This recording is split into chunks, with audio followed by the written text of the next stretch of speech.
Hello friends. हमने पिछली class में ब्लड के बारे में, प्लाज्मा के बारे में, आरबीसी के बारे में, डब्ल्यूबीसी के बारे में पढ़ लिया है। इस ब्लड से जो लास्ट टॉपिक आपका रहता है वो रहता है प्लेटलेट्स। ठीक है, तो आज हम प्लेटलेट्स के बारे में पढ़ेंगे। प्लेटलेट्स को जो हम और क्या कहते हैं, प्लेटलेट्स जो है थ्रोम्बोसाइट होते हैं। ठीक है, जैसा कि हमने कहा था कि हमारे ब्लड में जो सेल हैं वो 3 तरह के होते हैं, आरबीसी, डब्ल्यूबीसी और प्लेटलेट्स। ठीक है, तो जो आपके प्लेटलेट्स हैं उन्हें हम जो थ्रोम्बोसाइट भी कहते हैं। ठीक है, और जो प्लेटलेट्स की क्वांटिटी है मेल और फीमेल दोनों में इक्वल होती है। ठीक है, प्लेटलेट्स की क्वांटिटी मेल और फीमेल दोनों में इक्वल होती है। कितनी होती है? 4.5 टू 5.5 लाख पर 100 मिलीलीटर ऑफ हीमोग्लोबिन। ठीक है, कितनी होती है मेल और फीमेल में प्लेटलेट्स की क्वांटिटी? 4.5 टू 5.5 लाख। ठीक है, इसकी फॉर्मेशन भी बोन मैरो में ही होती है। ठीक है, प्लेटलेट्स भी आपके कहाँ पे बनते हैं? प्लेटलेट्स आपके बोन मैरो में बनते हैं। ठीक है, इनका लाइफ स्पेन कितना है? ठीक है, कि इनका जो जीवन काल है प्लेटलेट्स का वो कितना है, कितने दिनों तक ये जीवित रहते हैं? तो आपके जो प्लेटलेट्स हैं वो 8 से 10 दिन तक जीवित रहते हैं। ठीक है, और इसमें क्या होता है, इसके प्लेटलेट्स में जो है न्यूक्लियस प्रेजेंट होता है। ठीक है, और उसके बाद आता है जो डब्ल्यूबीसी और प्लेटलेट्स है, दोनों ही आपके बोन मैरो में बनते हैं। ठीक है, जो आपके डब्ल्यूबीसी हैं और प्लेटलेट्स हैं दोनों ही बोन मैरो में बनते हैं। ठीक है, और ये डेड कहाँ पे होते हैं? ये ब्लड में ही डेड होते हैं। जैसे कि हमने पढ़ा था आरबीसी के बारे में, तो हमने आरबीसी के बारे में क्या कहा था? फॉर्मेशन तो आरबीसी की भी कहाँ होती है? बोन मैरो में होती है। लेकिन वो डेड होने के लिए कहाँ जाते हैं? या तो वो लीवर के पास जाते हैं या फिर वो स्प्लीन के पास जाते हैं। ठीक है, मैक्सिमम आरबीसी आपकी कहाँ जाती है? स्प्लीन के पास जाती है। ठीक है, लेकिन आपके डब्ल्यूबीसी और प्लेटलेट्स जो है कहाँ पे डेड होते हैं? ब्लड में ही डेड होते हैं। ठीक है, और वहीं पे ये क्या हो जाते हैं, रीजनरेट भी कहाँ पे होते हैं? ब्लड में ही होते हैं। आरबीसी कहाँ पे रीजनरेट होती है? आरबीसी में हमने कहा था कि आरबीसी आपकी स्प्लीन में रीजनरेट होती है। लीवर में जो आरबीसी जाएगी वो सारी की सारी डिस्ट्रॉय हो जाएगी, लेकिन जो आरबीसी आपकी स्प्लीन के पास जाती है वो वापस रीजनरेट हो जाती है, वहाँ पे स्टोर हो जाती है। लेकिन डब्ल्यूबीसी आपके डेड भी ब्लड में ही होते हैं और ये जो है रीजनरेट भी आपके ब्लड में ही होते हैं। ठीक है, अब आता है ब्लड क्लॉटिंग फैक्टर। ठीक है, कि ब्लड क्लॉटिंग फैक्टर कौन कौन से हैं जो आपके ब्लड को क्लॉट बनाने में हेल्प करते हैं? ठीक है, तो कौन कौन से हैं? कैल्शियम है।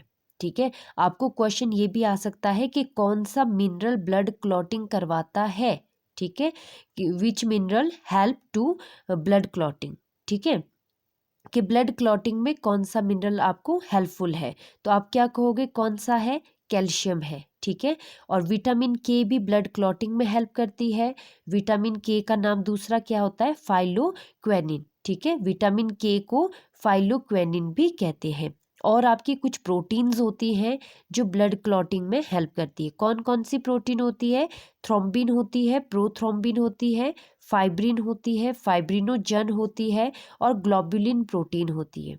ठीक है, ये सारी प्रोटीन आपकी क्या करती है? ब्लड क्लॉटिंग में हेल्प करती है। ठीक है, अब देखो ये वाला क्वेश्चन हमने पहले भी कर लिया है, मैं ये वापस में पढ़ा रही हूँ क्योंकि यहाँ पे ये आया है, हमारे शरीर के अंदर ब्लड क्लॉटिंग क्यों नहीं होती?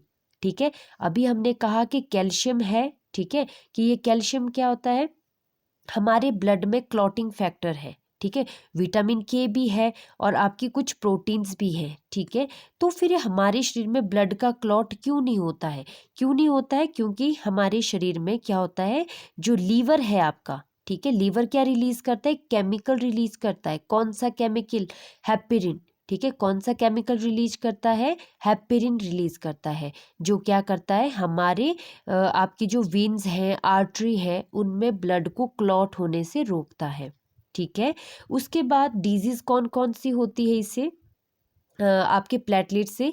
अगर आपके शरीर में प्लेटलेट्स की क्वांटिटी डिक्रीज हो जाए, अगर आपके शरीर में प्लेटलेट्स कम हो जाए, ठीक है, हमने कहा ना कि प्लेटलेट्स की क्वांटिटी कितनी है?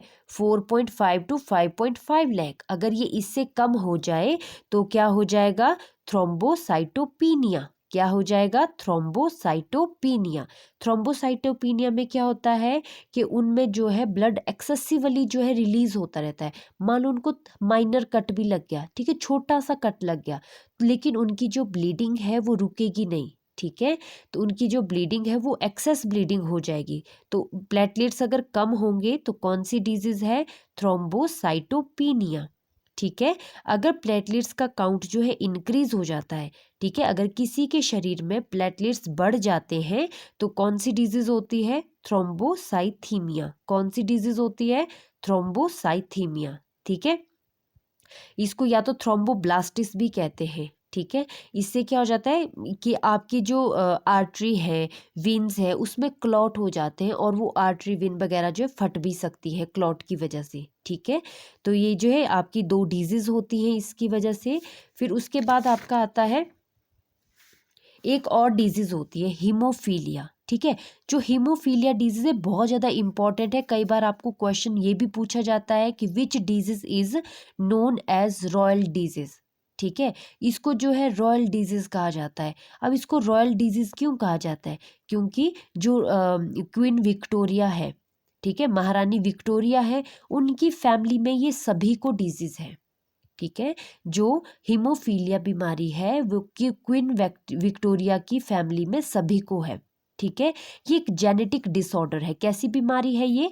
जेनेटिक डिसऑर्डर है। इसमें क्या हो जाता है? प्लेटलेट्स का काउंट कम हो जाता है, ठीक है। ये प्लेटलेट्स का काउंट कम होने से हीमोफीलिया नहीं होता है, लेकिन जिनको हीमोफीलिया है उनके ब्लड में क्या हो जाता है? प्लेटलेट्स का काउंट कम हो जाता है, ठीक है। In case of dengue and malaria, मान लो किसी को डेंगू हो गया, मलेरिया हो गया, नंबर ऑफ प्लेटलेट्स, फिर प्लेटलेट्स के साथ क्या होगा कि जो प्लेटलेट्स हैं वो बढ़ेंगे आपकी शरीर में या कम होंगे आपके ब्लड में, सॉरी, ठीक है। अगर किसी को डेंगू हो जाए या फिर मलेरिया हो जाए, ठीक है, तो उसके प्लेटलेट्स क्या हो जाएंगे? कम हो जाएंगे, डिक्रीज हो जाएंगे, ठीक है। जो डेंगू है, डेंगू का पैथोजन कौन होता है? अरबो वायरस। कौन सा होता है? अरबो virus.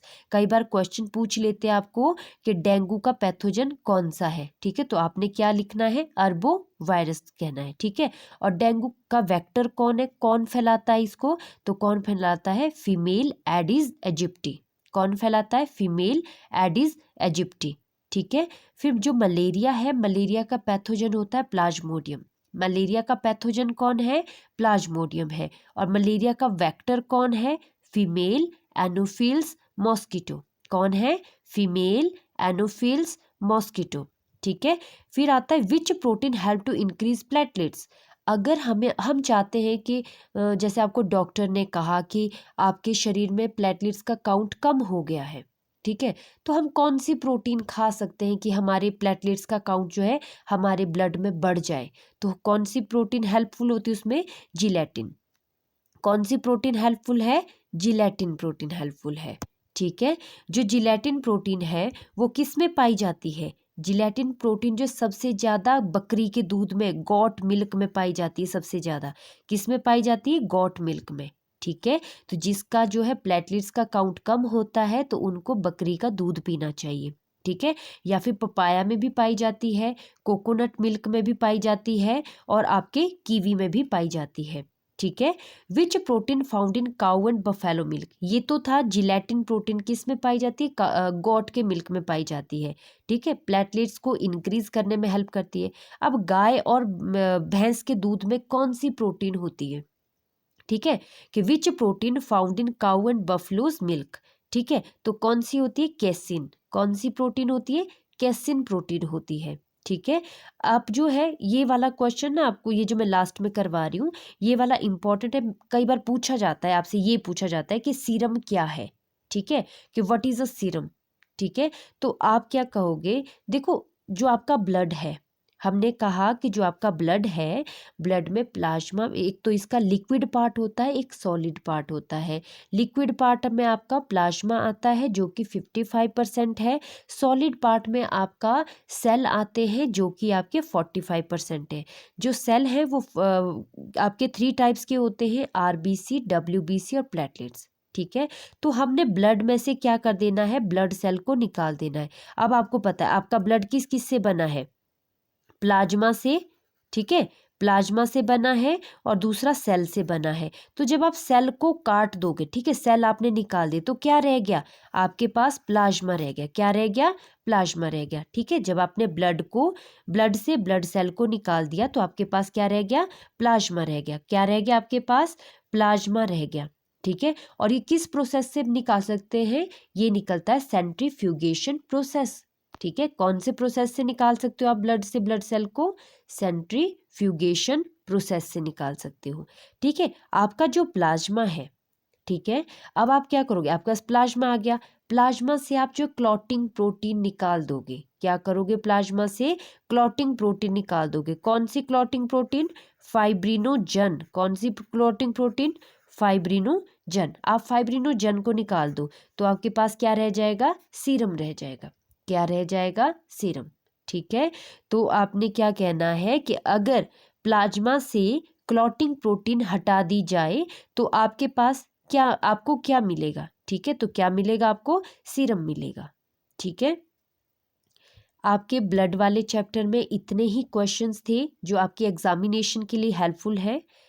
Thank you, bye bye.